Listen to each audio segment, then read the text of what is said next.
Here's something really easy to forget. Your tires are the only part of the whole scooter that actually touches the road. Think about that.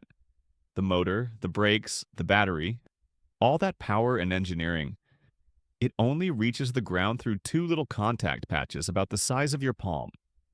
So tires matter way more than they ever get credit for. Let's talk tires. First fork in the road is simple. Air-filled or airless. Air-filled tires, a pneumatic, cushion your ride and grip really well because the air flexes and molds over every bump. The catch? They can go flat. Solid tires, on the other hand, never puncture. Like, ever. But they ride rougher because there's no air in there to soak up the road. That one choice shapes how the entire scooter feels. And I want to be fair to solid tires here because, honestly, they get dismissed way too fast.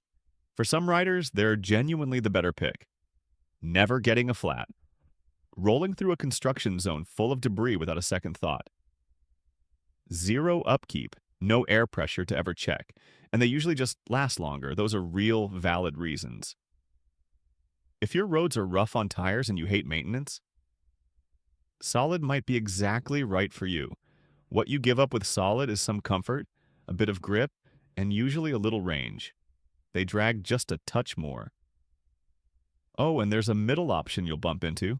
Honeycomb tires with shaped air pockets molded right into them.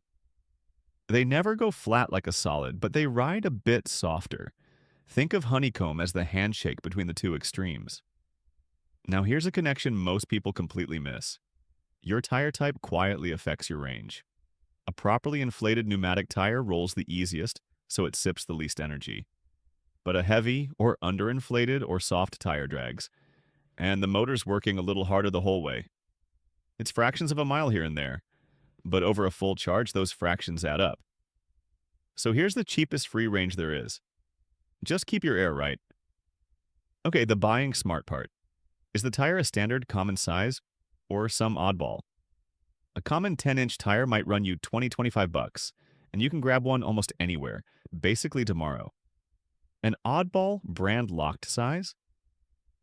Now you're waiting, ordering from one supplier, paying whatever they feel like charging. Same exact tire job, wildly different ownership experience. So ask the size. And here's the cost that hides until you actually need it. And it's not the tire, it's the install.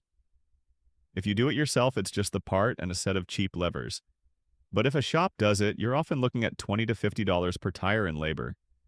And tubeless setups can run more. The rubber is cheap. The changing of it is where the real money lives. Worth knowing before you're stuck on the side of the road. One last term, tubed or tubeless. A tubed tire has an inner tube. Easy and cheap to swap yourself if you're handy.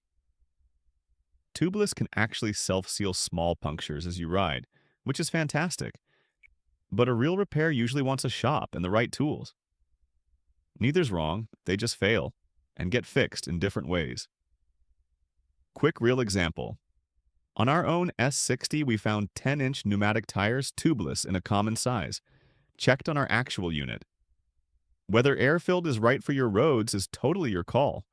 I'm just showing you what standard, replaceable, stated clearly looks like. So you've got an honest reference point. So sizing up any scooter's tires comes down to three honest questions. Air-filled or solid? And which one actually fits your roads and your patience? Standard common size or brand locked? And tubed or tubeless? Answer those three and you know exactly what you're signing up for. You decide what's right. You've got the lens now. That's the tires one, eh? The only thing standing between you and the pavement. Suspension's the natural next stop, because it works hand in hand with your tires to smooth out the whole ride. Or, if you'd rather see your real numbers, the range tool's right below.